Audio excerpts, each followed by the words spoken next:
everybody, this is James, Marco, Nabil, and Mikey. And this is the Movie Pals podcast number 157. Today we're going to go over our topic of the week, which, truthfully, I don't know if we actually entitled that now that I think about it, but I will let you guys know what that is in momentarily, but it's where we're making recommendations for some scary movies, or movies that scared us as kids, something like that, and then into our main review of the new video game-based film, Gran Turismo. So without further ado, let's get into our topic of the week. it's the topic of the week. So our topic here of the week is something that we talked about last week, where we are introducing films that either scared us as kids, and they don't necessarily have to be horror films, as we are about to find out here. I titled the topic of the week "Movies That Scared Us When We Were Kids." That is such a long mouthful of titles, so I don't really know what we really want to talk about it, but that is the gist of it, basically. And the first person here that we have, as if you heard the last episode, actually, was Nabil. So the film Nabil recommended for all of us to watch in the last 2 weeks was a 1997 film, Starship Troopers. In every age, there is a cause worth fighting for. But in the future, the greatest threat to our survival will not be man at all.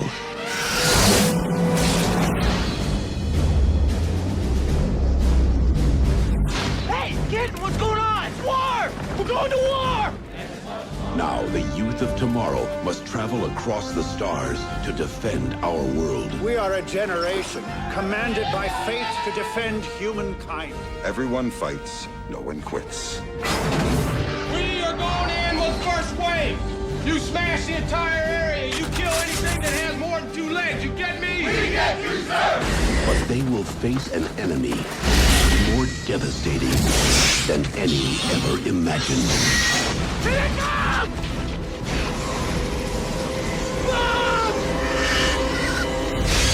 Incoming! Sitting at a 71% on Rotten Tomatoes, the IMDb description is humans in a fascist, militaristic future wage war with giant alien bugs. Directed by Paul Verhoeven, who also was famous for directing 1987's RoboCop, 2000's Hollow Man, and 1990's Total Recall. This is written by Edward Newmere, who also wrote RoboCop in 1987 and Anaconda's The Hunt for the Blood Orchid in 2004, based on the book by Robert A. Heinlein. So this was released on November 7th, 1997, with a budget of about $100 to $110 million, making only $121 million and considered a box office failure. This movie stars Casper Van Dien as Johnny Rico, Dina Meyer as Dizzy Flores, Denise Ridgers as Carmen Ibanez, Jake Busey as Ace Levi, Neil Patrick Harris as Carl Jenkins, Clancy Brown as Sergeant Zim, Seth Gilliam as Sugar Watkins, Patrick Muldoon as Xander Barkalow, and Michael Ironside as Gene Razik. So we're not going to ask you yet, Nabil, because we're going to ask you plenty here in a moment. So I want to ask Mikey and Marco and myself. Starting with Marco, what was your experience with Starship Troopers? Did you watch this as a kid? Did you see it in theaters? I don't know. What'd you do? Yeah, I actually did see this in theaters. I was actually really excited for this movie to come out, and I actually enjoyed it back then. Nice. What about you, Mikey, as a kid? I know you've seen it more recently, obviously, but... Well, I mean, this movie came out when I was 15, so I was never really a kid, I guess. When this movie was available. Marco was 26 when it came out. So but yeah, no, I've seen this movie a bunch of times. As a kid, I don't think I watched it until I was probably 18 to 20, somewhere in that range. So I kind of fell off my radar for a little while, but I have seen it a million times. So a million? You've seen it a million, huh? Yes, actually a million times. A million? Yes. So when you're at like 800,333 times, you were like, a couple more. Be nice. Well, I got the counter right here. Exactly. Yeah, he's like, I'm going for it. That might be a Guinness World Record, Mike. You may want to contact them about that. I will. I definitely will. I saw this movie. I think we rented it as a kid, but then I don't think I was able to watch it.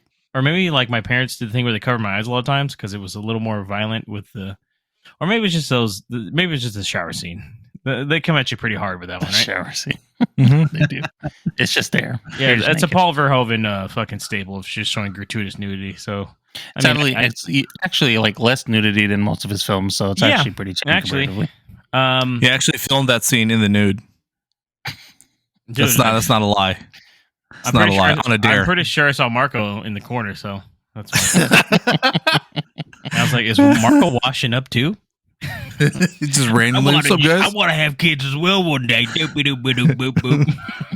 why I'm here. For the most part, like I obviously didn't get that this was like a lot of huge satire. You know, I didn't understand that as a kid. I was how old was I when this came out? 8 years old probably when this came out.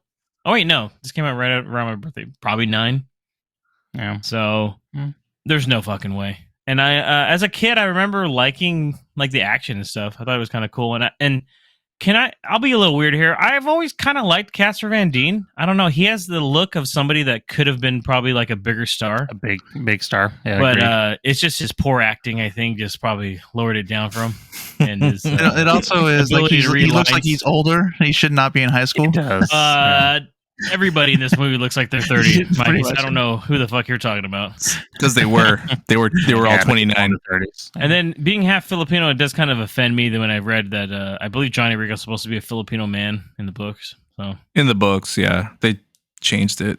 I was like, They made him all South American, though, Oh, right? For the most part. Yeah, Because Denise they're Richards is Harris. definitely South American. Yeah, Yeah, can't you see it? Yeah, I see it. he's like, I think that goes a lot with the social commentary it was trying to make. I used to talk about this with my brother. I was just like, dude, do you think that's supposed to be commentary that they live in Argentina, but they're super white? Well, the whole thing I think with that is, well, not trying to get off topic, but like I think it's so far in the future, supposedly, that it doesn't matter where you live anymore, really, because it's Yeah. a united world, right? So it's like, don't matter. Democracy is dead. So we gotta ask Nabil. You made this choice. You made this choice. For all of us. So why did this movie scare you as a kid? And then we're gonna jump back to us afterwards and tell you if we agree or not, and give you a ranking here. So, Well, this is one of the earlier films I saw as a kid in the theaters. I hadn't seen too many in the theaters at this point. I was, 97, right? I was 10 when I saw this. I remember seeing this kind of in the December at some point. And I'd seen some violent films. It was fine. You know, I've seen Terminator and RoboCop and things like that, but on TV, not in the theaters. So I think this is the first rated R film I saw in the theaters. And we went in. My dad thought it would be fine. We were watching, me and my brother. We were about an hour in, and then they land on that asteroid or that planet or whatever it is, and they start shooting up those bugs, and the bugs attack back, and people are getting gutted, and it's like quiet. There's no music, and it's just screams and gore, and we freaked out. Literally. I remember audibly screaming in the theater and getting into tears Wait, because you're of just, older than me. You were 10 when you watched this. yeah, I was about 10 That's when I what saw you this. just said. Yeah. No, I'm just thinking that through my head now. Like, Yeah. you were scared of this at 10? Yes. I thought you. For some reason, I was like, yeah, if you're 6, I guess. But okay, okay. I mean, Saving Private Ryan came out like 5 months later. That must have blown you. You might have been on I suicide didn't watch see after it that in one, I guess. theaters. I don't think I saw Saving Private Ryan until like in the 2000s or something. Oh, okay. But yeah, so it was just I think it was one of the first R-rated films I saw in the theater, Yeah. and I'd never really seen that much gore because a lot of the stuff that I did see was on TV that was like rated R or like gory. TNT versions of shit. I'm assuming, right? Right, exactly.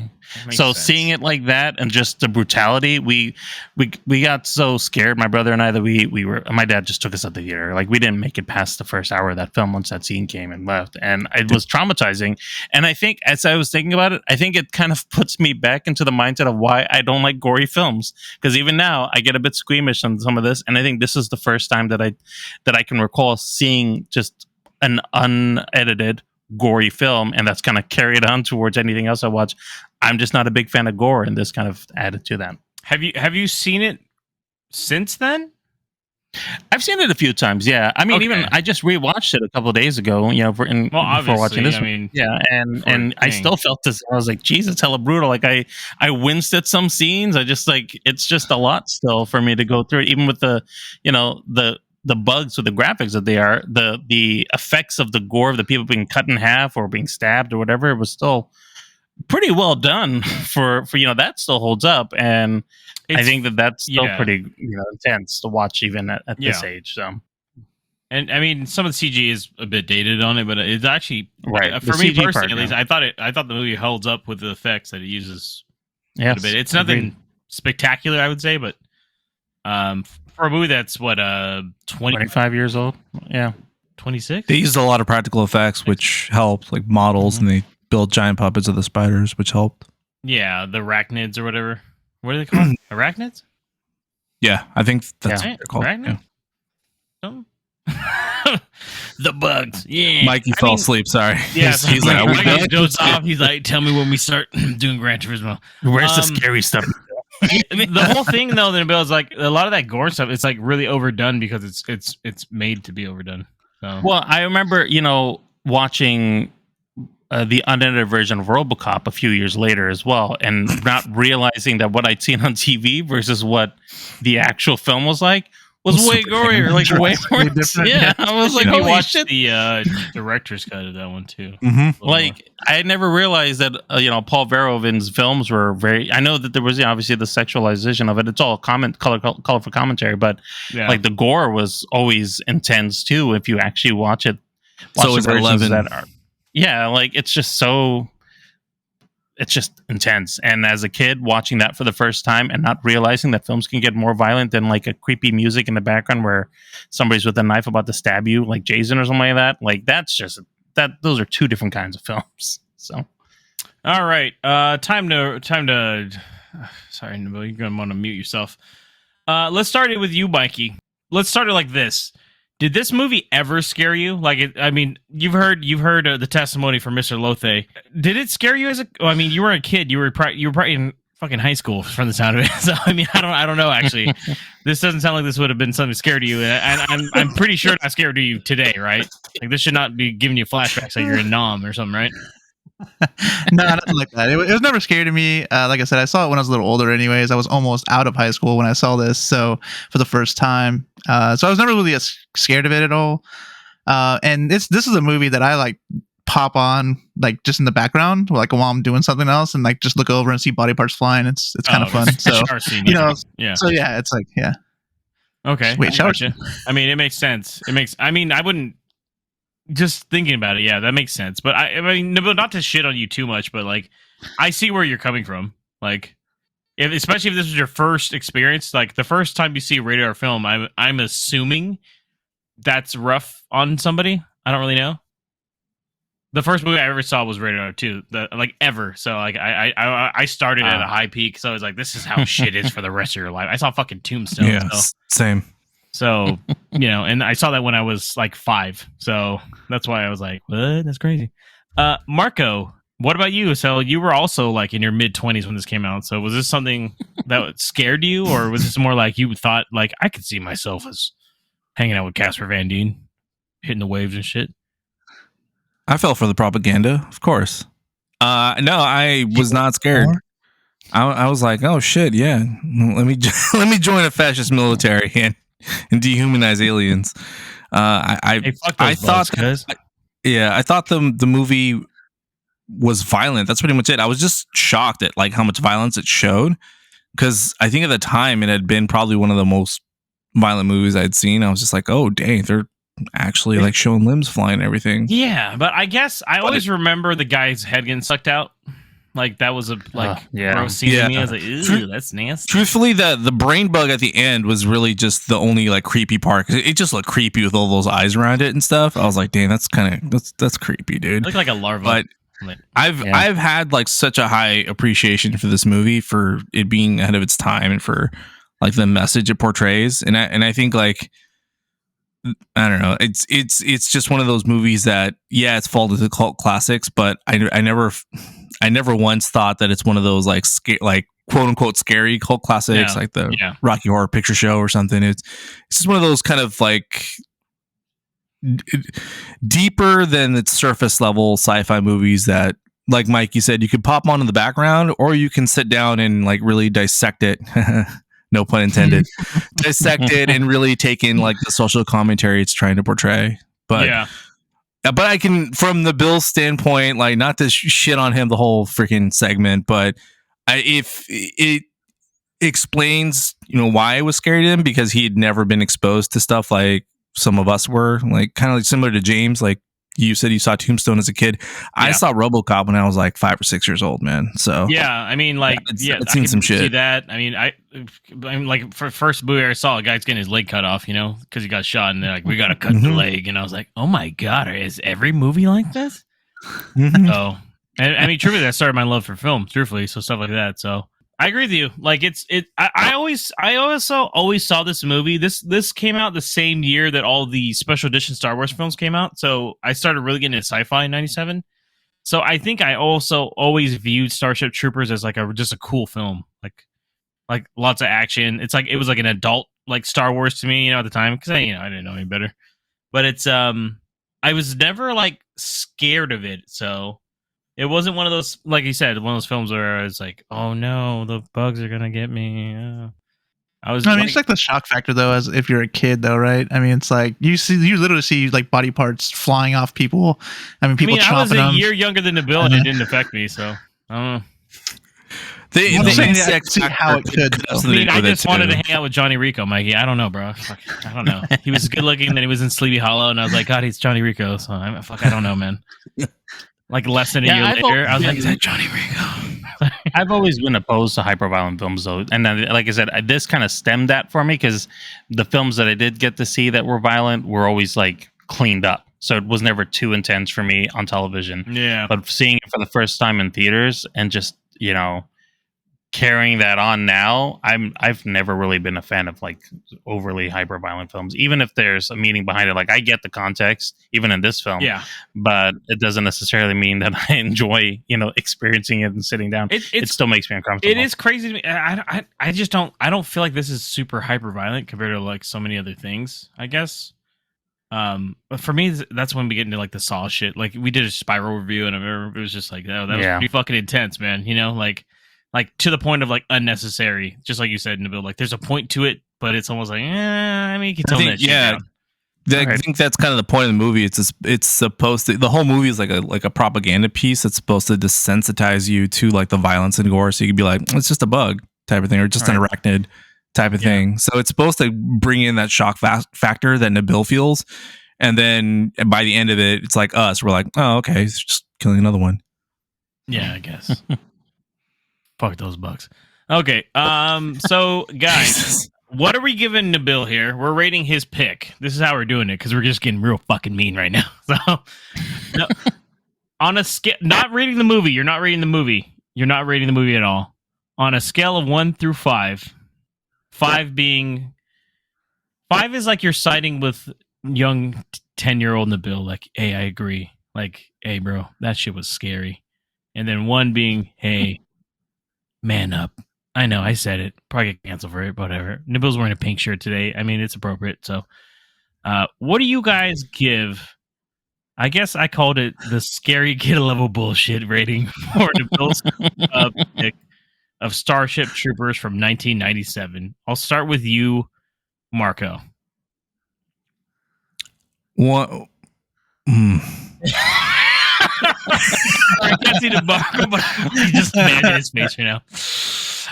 Pass, come back to me later. Bullshit. Yeah, pass, come back to me. I give this one. You can't do half. You got to do full numbers, right? You can do halves. You can do halves. I want 1.5, man. Okay. I can see again the arachnid and insect factor of it. I mean, some people don't like spiders. I can kind of see that. So 1.5. Okay. What do you about Mikey? I'm going to go with 3. Only because I know what my film is going to be, and so I need to prepare myself for the low ratings. So I'm going to give them a nice one to hopefully get something in return later on. Jesus. Okay, we got a little favoritism here. Not really how the game goes, but that's fine. Me, I give it 1. So no, this is not scary at all. So thank you though for your pick, Nabil. We really appreciate it. I'd like to see you guys have some 10-year-olds watch this film in front of you and tell me if you feel the same. With how desensitized kids are nowadays, I think they might agree with us. I guarantee my brother's kids would flip out on this movie. They haven't watched anything other than a Disney film before. So well, once again, if it's like that, then yeah, that makes sense. If they've only been watching Disney Plus their whole life, so yeah, that makes sense. I think after a hard, serious conversation with Zan, he could probably handle this movie. Yeah, I think my niece and nephew could probably watch this. All right, so Marco, you are up next for our longly titled topic of the week here. What is your pick for us to watch, and we will review in 2 weeks' time? My pick for a movie that scared me when I was a kid is Creepshow 2. All right, we will watch Creepshow 2. Thank you, guys. We're just trying to make this a lot more fun. That's why we're being a little more loosey-goosey with it. So we are going to move on now to our main review of Gran Turismo. Listen, son. You think you're gonna play a stupid video game about cars and you're gonna become a race car driver? All I ever wanted to do is be a racer. I'm doing it. The 10 of you are the best Gran Turismo players in the world. Now is your chance to race real cars. This is insane. It's not gonna work. The guys who race are elite athletes. Your kids are scrawny little gamer kids. That's where you come in. You think you can do the impossible. I'm here to prove that you can't. You get tired, you get sloppy, you get hurt, and you lose races! You puked on my lawn. I know what I'm doing. I'm not afraid. I've raced this track 1,000 times in the game. Let me drive it my way. That was actually pretty great. We have a newcomer this year. His presence is shaking the foundation of the sport. Since the major leagues. The other drivers, your pit crew are going to hate you. Much easier with a joystick, isn't it? I can't see anything. So Gran Turismo is sitting at 60% on Rotten Tomatoes, based on the unbelievable, inspiring, true story of a team of underdogs. A struggling working-class gamer, a failed former race driver, and an idealistic motorsport executive who risk it all to take on the most elite sport in the world. Bobsledding. No, I'm just kidding. This is directed by Neil Blomkamp, who has directed a few films. Most notably, District 9, released in 2009, Elysium in 2013, and Chappie in 2015. Written by Jason Hall, who wrote Paranoia in 2013, American Sniper in 2014, and Thank You for Your Service in 2017, as well as Zach Balin, who most recently wrote King Richard in 2021 and Creed 3 this year. This was actually released earlier, by the way. Like, it's had some advanced screening, but its main release was August 25th, 2023 in theaters. And this stars a bunch of names that I would have normally given Nabil to say, because these are a little bit, they got a lot of syllables to them. I'm not going to lie to you guys. So here we go.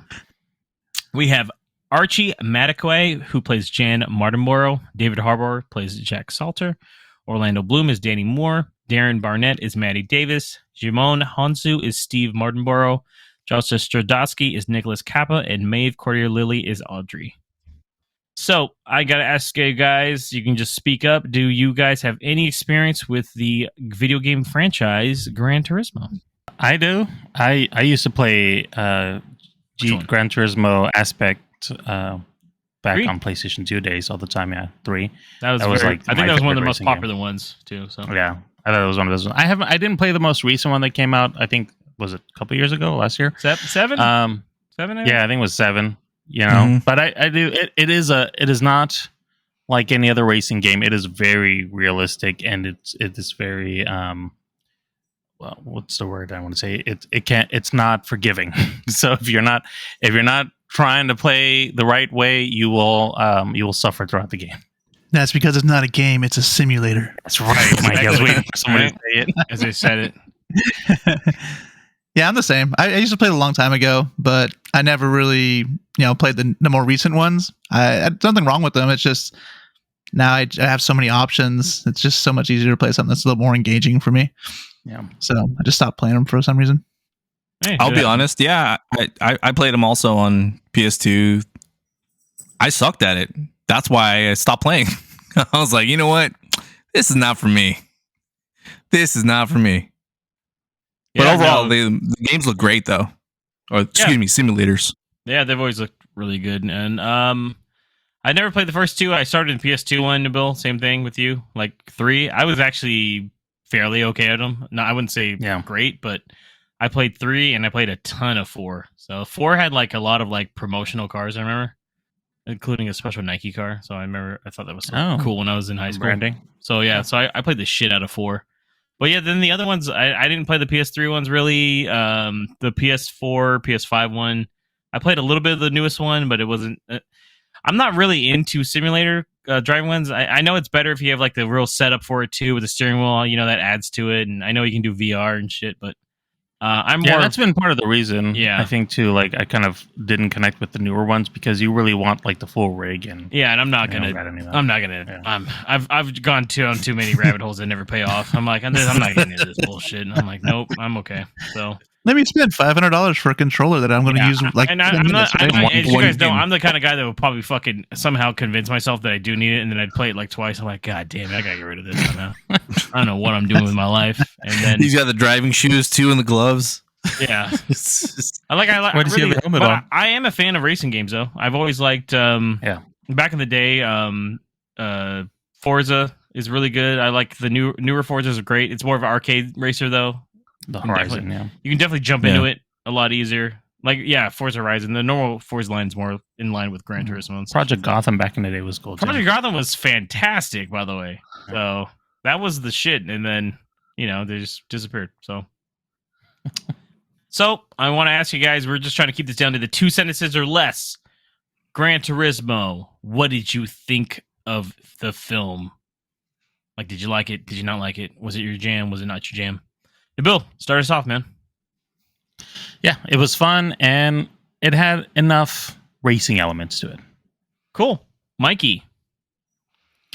Yeah, I saw the trailer for this one. I haven't been watching trailers, but I did see the one for this one here, and I didn't expect very much going into it, but I was actually pleasantly surprised. Thought the storyline was a little bit better than I expected. Racing was still pretty cool to watch. And overall, pretty good. That was like 3 sentences. Fine, though. Marco, what about you? It is surprisingly good and beats expectations, and I think it is definitely rewatchable.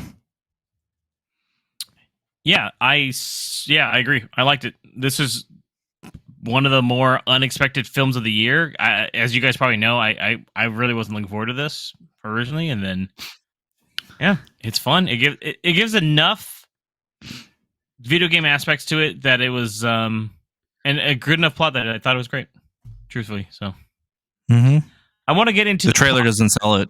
Yeah, the trailers really. I mean, we'll get into it. Like, it's there's some things that are not the greatest of the film. There are things that are quite fun. Let's start with you then, Marco. With it, what did you think about the plot overall? Did you like how they had it? How they integrated Gran Turismo into a movie, like actually truthfully putting the video game in the film as a competition and telling the story? I think it helped a lot. I think it brought you more into the movie because it made you feel like you were both in the game and also witnessing this story unravel. Was it half product placement and the other half for story building, of course, but it also makes you connect with the main character and it makes you kind of understand where Jan is coming from, and it literally places you like from his point of view in the video game and in the race car. And I think because they did that and because they included the video game aspect, it makes it that much more enjoyable. Makes sense. Yeah.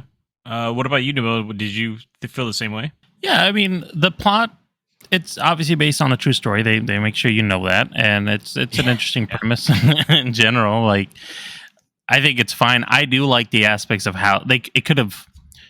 I think this is like the best possible way this could have been put together, because like integrating this competition with real life and putting it on the screen, and with the racing, it could have just been a really ham up on the story aspect and put aside the actual racing, or really made it more video game-esque, like, with the weird shots of and they didn't do a lot of that. Like, they focused on, when they were racing, it was the actual, like, you were an actual race, like in some of those other F1 style supercar racing, and the story had enough heart that I, for the most part, was interested in seeing, the growth of the characters on here, and it kept me engaged throughout the end. Yeah. Do you, so you don't think that they could have just done something like a Rush film or something like that, or Driven, where it's just like focus on a guy and he's just trying to race, and it's just called Gran Turismo? Yeah, I think that's what I was expecting it to be. It's one like fun for the racing aspect, but then it's like, well, I couldn't tell you what the plot of Driven was with Sylvester Stallone. Like, I don't really remember much of it except for that he was in it. It's an old guy coming back trying to go against a young guy, but not big. Right. Deal, but see, you know what I'm saying? Like, very very thin plot there. But this, I could really, not relate, but I feel like I can connect. I don't know what you're talking about, bro. So, I remember the opening scene was fun. Driving through the city. It's Sly, bro. Come on, it's Sly. It's time to race. Okay, all right, it's okay. I am the law. Oh wait, wrong movie. Sorry. Yeah. Mikey, what about you then? Just jumping into the overall racing of the film. I mean, we have kind of something special here. Neil Blomkamp is just he's kind of hit or miss. I don't know if you're what your guys' opinion on Neil Blomkamp is. Like, a lot of people, you might think. I mean, truthfully, some people only think District 9 is good. Everything else is kind of shit. But I would highly recommend do not watch his last film before this one. It's fucking terrible. It's a horror film that not a lot of people know even came out. But I will say this much: he's got a style to his films. Did you like how this was shot and shown? And I mean, they do. I feel like it's a lot of callbacks to the games with a lot of these helicopter shots, which don't make a lot of sense, but they're in the game, so they're like, "Fuck it, we got to do helicopter shots." So, what did you think overall of the racing aspect of all and how it was shot? Yeah, I mean, I didn't mind it, but I think if I was a big racing fan, I would have minded it. So, because I'm not coming off of that like kind of aspect of things, that racing background or liking to watch racing. I think those people would hate the way it's shot, but for me, coming from just a video game player and that kind of stuff. Why is that? They don't ever show like long pieces of like driving, right? They only show a cut and then they're like, oh, he's passing somebody, or cut, oh, he's getting passed. It's a lot of cut scenes, cut racing. Did you want the whole 24-hour Le Mans race? Mike, is that what you're trying to say? No, I don't want the whole thing, but I think they could have filmed like a longer stretch of the I'm race. Just saying 16 to 17 hours would have sufficed. That's all I'm saying. That's all I'm saying. It's not a big deal. So, I see where you're talking about the whole ramp. Just like, no, a little piece of it would have been nice. I got you. So. What's an example of a movie that you think does it well then, racing wise? Ford versus Ferrari. It's Ford v they Ferrari. do amazing. Whatever, same difference. So, but yeah, that movie had longer scenes where he's passing multiple people in the same kind of stride, and it shows like a longer piece that's uncut, and I think that kind of shows off the aspect of racing a little bit better. But I didn't mind this one. I just thought it would be nice to have like one scene like that where they had like a little longer section of it. Marco, Nabil, do you guys agree with that? Disagree with that? I agree to an extent. I think where they could have filled that in is in the montage section where he was trying to get up and get his license, and that probably would have been beneficial to have in there. I feel like with the cars that he was driving a GTR, I think pretty much the whole time. So with the car that he has, and I was telling my wife when we were watching it, like, these cars that they're showing on screen are very expensive. So I can't imagine that Sony wanted to spend the money to have all these supercars on screen at all times. That's why some of them even cut to CG when he was doing some of the circuits. So I said, it's because they couldn't really afford to have the shots. And so they kind of kept the focus inside with him in the cockpit and then a few talking back and forth. I feel like if they gave it a bigger budget, we might have gotten that from this film. But yeah, it could have done a little bit more. It's probably smart that they didn't from the box office on this one. I disagree to a point. I think it grounded the film a little bit. Like, I've watched parts of like F1 racing, like some seasons, and watched part of the Drive to Survive, a documentary on Netflix. And so they do a lot of those aerial shots, and it feels more like makes us feel more like spectators. And yeah, we get that POV of the driver every now and then, but I feel it makes it feel more like we're witnessing like an actual race to a point. And yeah, I do partially agree, Nabil. Like if they had more money, they probably could have done some more intricate shots. But for me, it sold the movie to me. It was a hybrid of like watching a race and watching a game unfold, and I like that. I like the fact that they would show like the video game stats like above the cars and show the placing, and the merging of both those worlds, both the real life racing and the video game aspect. It worked for me. And I thought it made it different, made it stand out. They use a lot to me. of sounds and visuals from the games directly. So if you're a fan of the games too, you'll notice little things. So that's their nice little callbacks, I think, too. So even having like the best line, right? Like where it's like, "Hey, follow this line." They even put that in like the real life races. So I thought that was kind of neat. Yeah, that's cool. Directly from it. So yeah.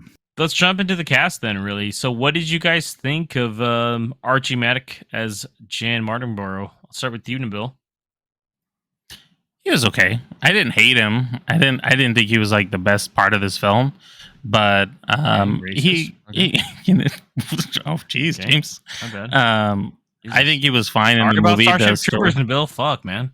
The story was he did good for the film that we were focusing on him and the story throughout, but I don't know, like I felt a little bit of a connection, but I felt like there could have been more depth with his parents and that struggle, because they were leaning into it a little bit in the beginning, and then we really don't see anybody till the end of the film. And I'm like, I feel like there could have been a bit more back and forth between him and his parents, or maybe showing that his parents were more involved because he's getting into this career now.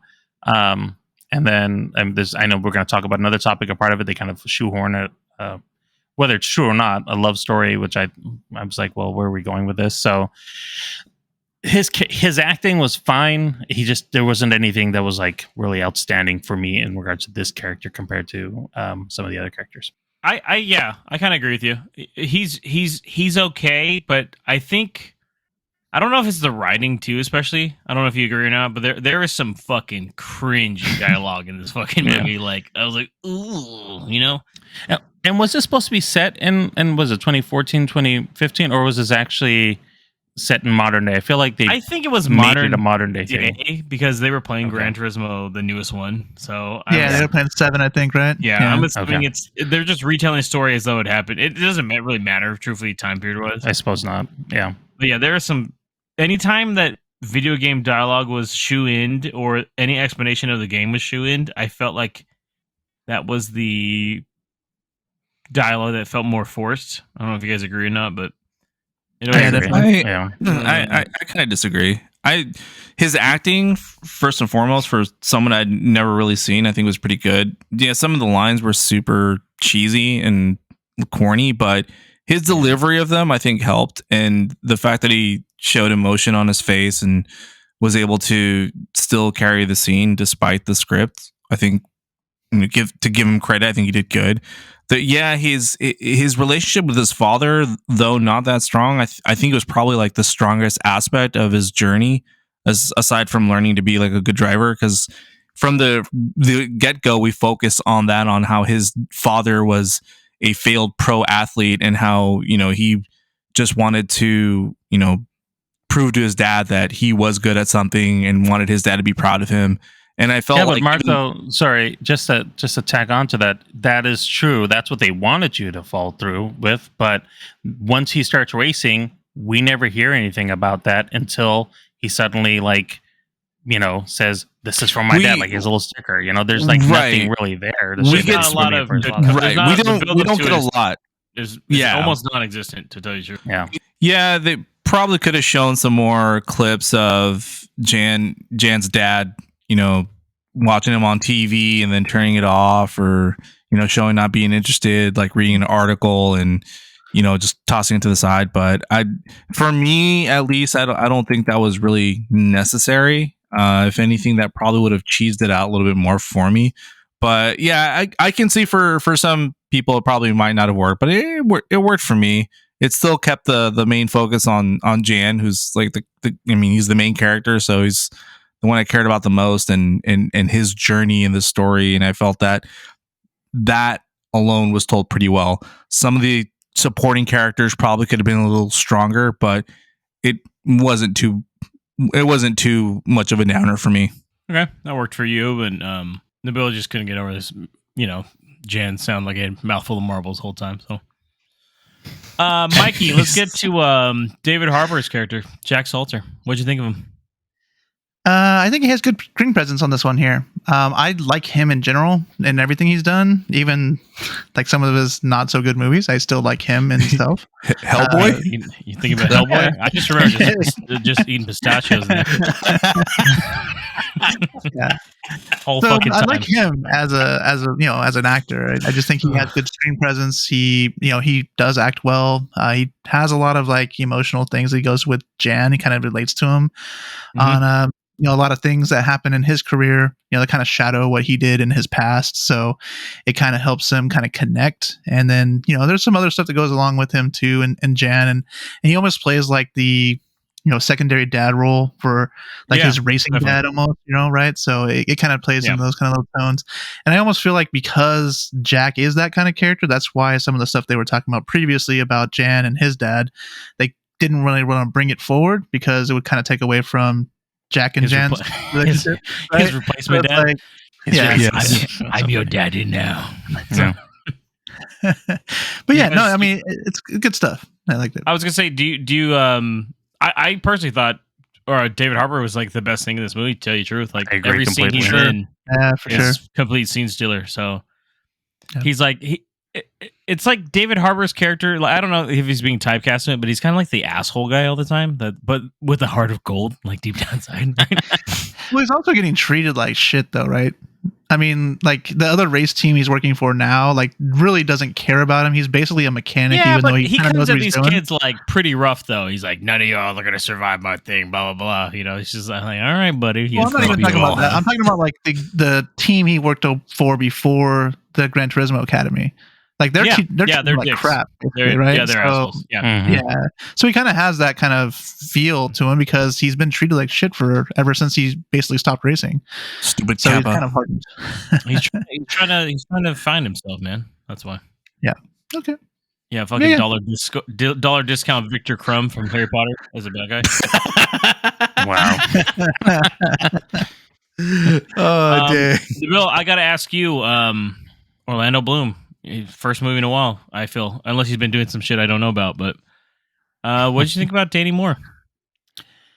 He was fine. I don't know if I bought Orlando Bloom as like this, kind of egotistical but earnest marketer who's just trying to like. Is it because half his lines are just him smiling? It's just a lot of like the script. It probably says Danny stares off into the distance. Yeah, like I don't know what. I don't think Orlando Bloom is a bad actor or anything. I just don't know where he was trying to do with this character because I was like, I feel like there could have been more given to maybe a smaller actor. I'm assuming you're also talking about like there's okay, like this is no spoiler. Like he comes up with the supposed idea of the GT Academy, right? Yeah, but then there is a slight spoiler, but there is a during the finale of the GT Academy, it almost seems like. Was he supposed to take a turn or like, oh no, he just hit it for the money because he knows the guy's marketable? That's what I'm saying. Like, what was that but then about? After that, it seems like he's okay. I was like, oh, I guess I was greed overcame him for a second. And like, then he's okay. He's like, now you're my homeboy, right? Yeah, I don't know if there was like a more fleshed out character for him that they just kind of cut down, but there seems to be a mix in tone with him as you go through the movie. You don't really know. I was like, about. If there's a director's cut, like it's all of his scenes that were cut. Probably, I'm assuming. Probably. Yeah. I had that vibe too. I was like, there's something about this. Like, it just felt like he should have been more of an asshole, really, than he was. Yeah, it was either. Yeah, I agree, Marco. It's either couldn't go all the way into that role, but he was in like some gray area, kind of where it was like. Mm-hmm. I didn't hate him, but I didn't like him either. Like, truthfully, like you guys, like you said, Nabil, it could have been like a much like lower tier actor. Like, and I would have been like, okay. Yeah. At some points in the movie, it felt like he was going to be the guy that just cared about the marketing of this thing and everything. And for a moment, they kind of leaned into it, and then they reeled it back in. And it's like, well, what is he? Is he, a greedy marketing guy, or does he actually care about, Jan? So. Yeah, and then it's like the way he pronounced Nissan to me, Nissan. I know that's probably the right way to say it. I don't know if it's really killed me. Yeah. Like, is that the right way to say it? It rubbed me the wrong way. He's the marketing director. He knows how to say it right. I just keep remembering as welcome to Team Nissan. I'm like, that was on Team Nissan. But I will wait back. James is clenching his fists. Sorry, guys. We had a huge disastrous thing, so all the fire out of me is just slowly dissipating. So. The flame is going out. I have a question now. I'm going to ask all the three of you guys. You can just jump in. I know Nabil, you brought up a little bit. Was Audrey necessary at all? She is Jan's romantic interest in this thing, and she's like a childhood friend that, he brings along, kind of. What do you guys think? No. Definitely not needed. There's so much. Yeah, there's so much going on in this movie. Like, then they added a romance subplot, Nabil, and I was like, I don't know. Like, why? Like, okay, Well, he's texting her and he's trying to bring her on, and like to he's thirsty show too, man. Yeah, he was a little thirsty with her, but it's like he was actually Instagram stalking her. I don't know if you noticed that. I know it brought. Well, even like David Harbour's character Jack called it out. He's like, "I see you. What you've been doing, looking at her pages, and like just He's call like, you're her." 16 weeks back right now, buddy. You're not looking at any of the photos. Yeah, but honestly, like what goes back to what Nabil and Marco were saying earlier, they could have used the time they had with the girlfriend and use that for like some family. Like instead of sending the girlfriend out, they could have sent like his dad or something like that. Bring right? the brother. The brother. Yeah, Yeah. They could have done something with family with that time. They could have added that to the race scenes. Just saying, a little longer race scenes.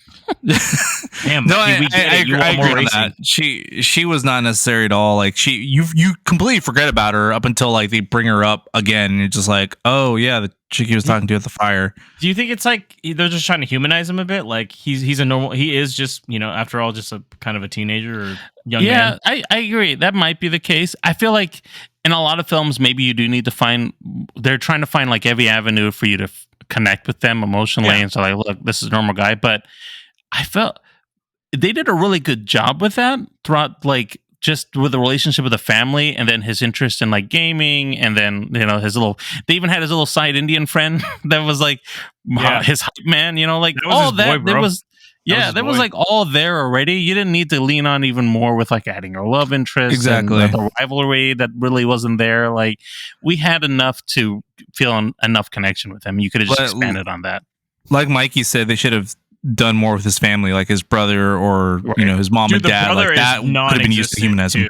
And he was pretty cool. I like that scene that they were hanging out. I was like, okay, I see. They seem pretty close. He was kind of a dick to him though when he was just like, when you get a real job or something. I mean, he's cocky, right? I was like, hey man, and then Jan was like, I was like, what? What are you saying? What the fuck are you saying? He's like, hey, you do the races, Joe. And then he kept calling David Harbour character Hopper the whole time. I'm like, does he know he's not in Stranger Things? He's like, Hopper, what are we on? He's like, first off, it's Jack. Remember, ask him how he survived in Russia and shit. He's like, you lost a lot of weight, you bastard. So, what were your guys' favorite scenes? Just like. I don't know what he said. I don't know what he was saying either. But that's what I forget. James really put marbles in his mouth to do that bit, by the way. You go right here. You got PlayStation 4, Xbox 360. What are we gonna do? Yeah. The girl was like, you want me to go where again? Tokyo? Right? I mean, they were in Wales, I guess, so their accent's a bit rougher there. So, what scenes stood out to you guys? Obviously, we all liked it. So, what are your guys' favorite scenes? Just shoot them off. I love the driving, where they're doing, they showed a couple times where he's kind of, you can see him get focused and they kind of expand out the car and it's like his rig at home and then they kind of bring it back in. That was a pretty, that was a pretty good effect. They could have, instead of it like being a Fast and Furious thing where you're going deep into the exhaust and see the pistons going. That's what it reminded me of when they're like, whoa, follow the camera. And as it goes down into the fucking turbines. This was like a better version of it, I think. Not as much. I liked it. No, not to mention, but it looks 10 times better. So yeah, it looks way better. What about you, Mikey? Those scenes. Sounds kind of weird, but I like the like. There's a couple crashes here, but like the main crash, I feel like it's like a pivoting point of the storyline as well. So it kind of starting to see why Starship Troopers did not affect you at all. Okay, he's like, where's the blood? Are you talking about like the crash without getting like the last one you see pretty much, Mikey? Talking about? Yeah. Okay, Yeah. that makes sense. Because it's kind of a pivot point for like him emotionally, right? So yeah, definitely I agree. What about you, Marco? The Le Mans race where he ends up racing his style and we start to see like his point of view, how he views the track. I kind of like that scene. That's my favorite. When he's like, I've raced this 1,000 times. Yeah. Yeah.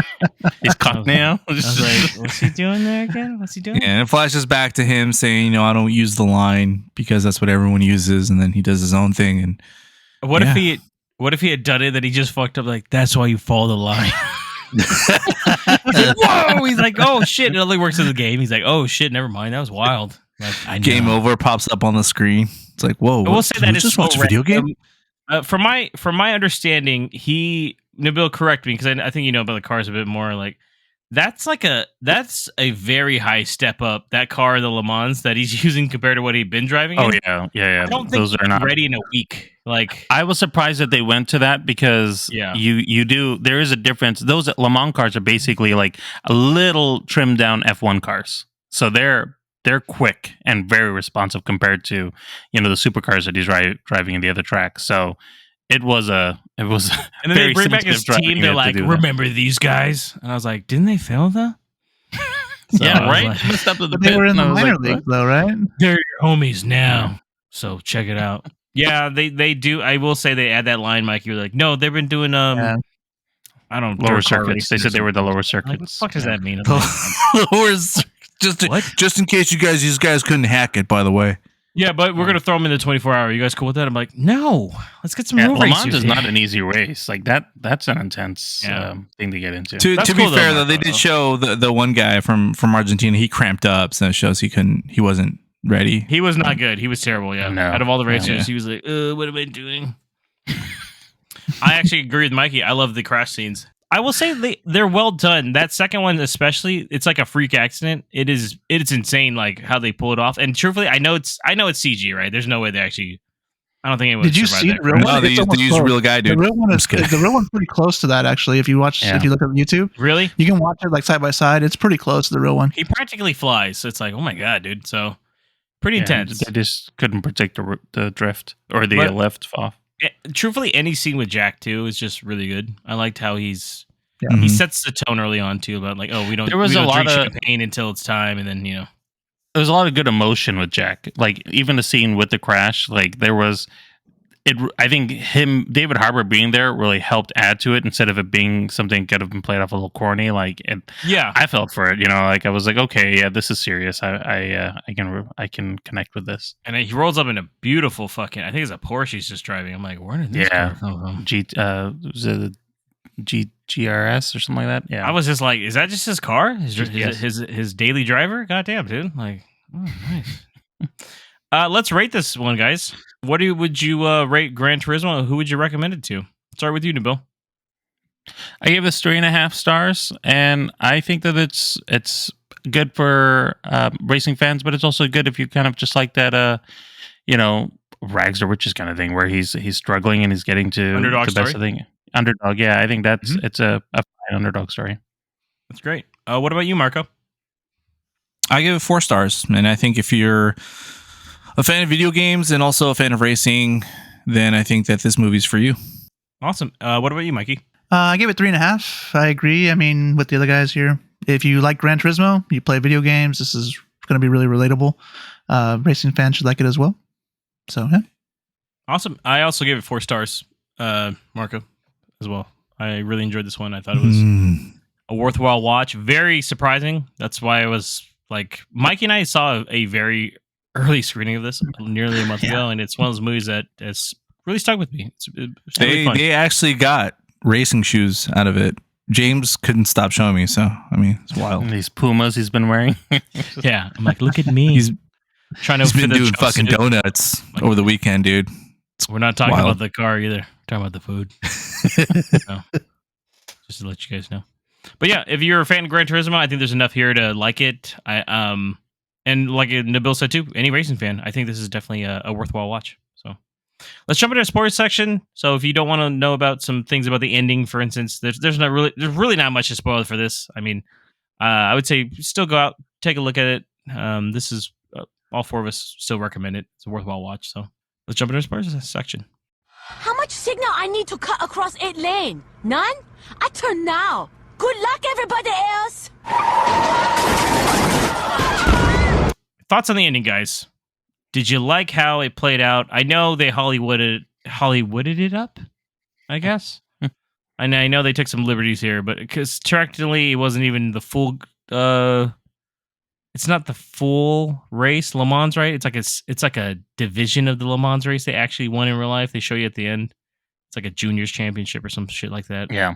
But they did not mention them once in the movie. Anyways, what'd you think about that? What did you think about maybe like Jan's crash even leading into that? I mean, that's what Mikey and I were mentioning, that it is a pretty intense crash, and it does, there's a fatality with it. Let's start with you, Nabil.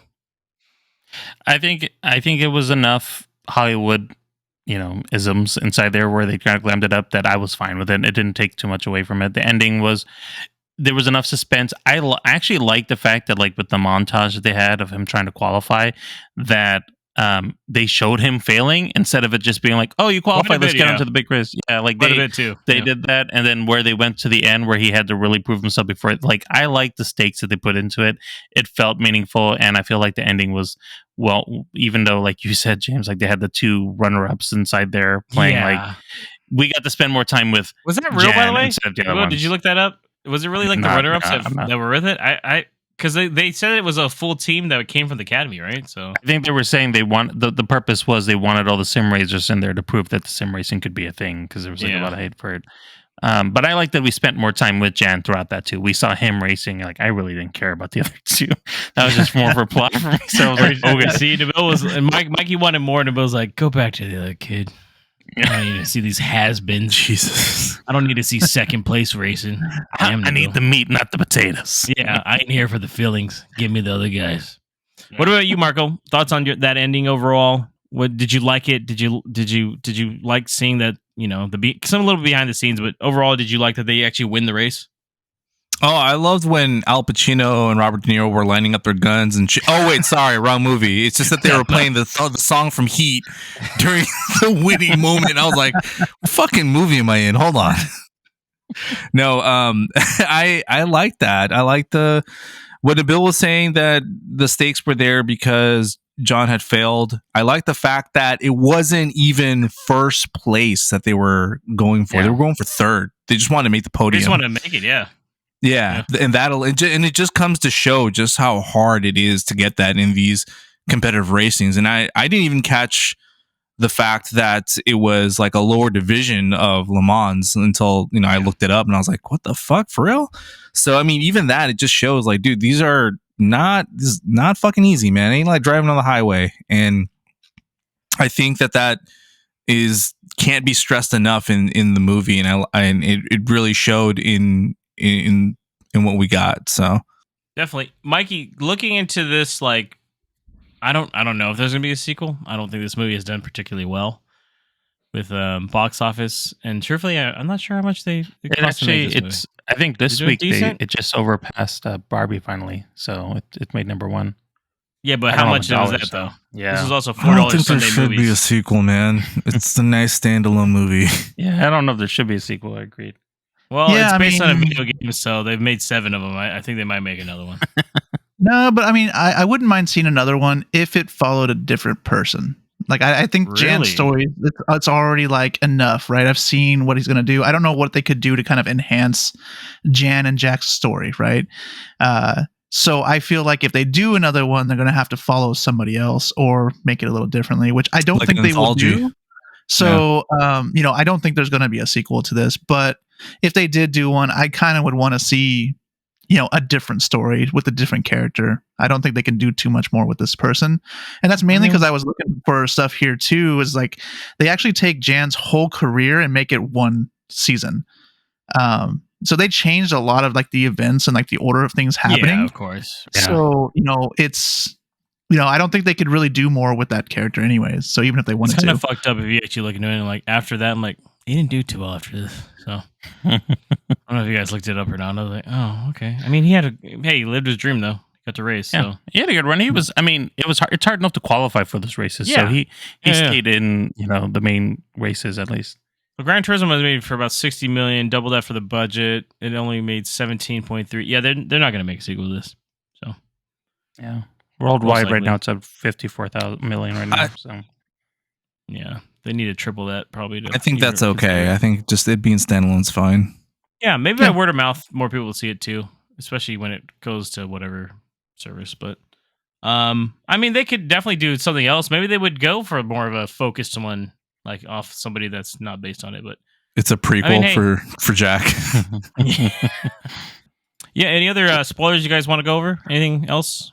I don't know if anybody knows it, but Ginger Spice was in the film. Was she? I was like, she was mom. Ginger Spice. Yeah, I was like, what? Yeah, Jerry. Yeah, she's actually married to someone in F1 who does F1. Oh, really? I had no idea. She's done some acting here and there, but I was just surprised. Like, look, that's she's freaking lost some Ginger weight, Spice. hasn't she? I mean, they're all still looking good. I don't know if you've seen them all. I didn't even realize that. They look pretty good. Yeah. Wow. Okay. I did not know that. That's crazy. I just thought the dad was like famous. Obviously, it's fucking guy that says Star Lord. Who? What?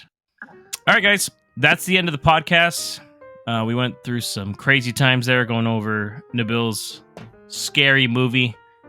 He puts the quotations up in the air. I didn't do any quotes. What are you talking about? I was scratching my fingers as I did it. God, I was 10 years old. It was scary. Okay, I was 9. It was fun. I wanted to hang out with Casper Van Dine. Shit, still kind of do. I'm not gonna lie. I don't even know where we went with that. And then great review of Gran Turismo. Marco, let them know how they can reach us. Listen and follow us on your favorite podcast service. Trust us, we're on all of them. For a quick link to all our socials, visit linktree/moviepalspod. That's linktr.ee/moviepalspod. Thank you, and make sure to smash that subscribe button so you never miss an episode or a race. Make sure to also stay tuned for our next episode number 158, where we will be reviewing Marco's take on his scary film of Creepshow 2 and a review of The Nun 2. Ooh, double sequels. Look at that. Scary. A duo of duos? Yeah. Which one would be better? Just kidding. All right. Thank you, Nabil. That was great. So until next time, this is James. Marco. Nabil. And Mikey. Have a great one.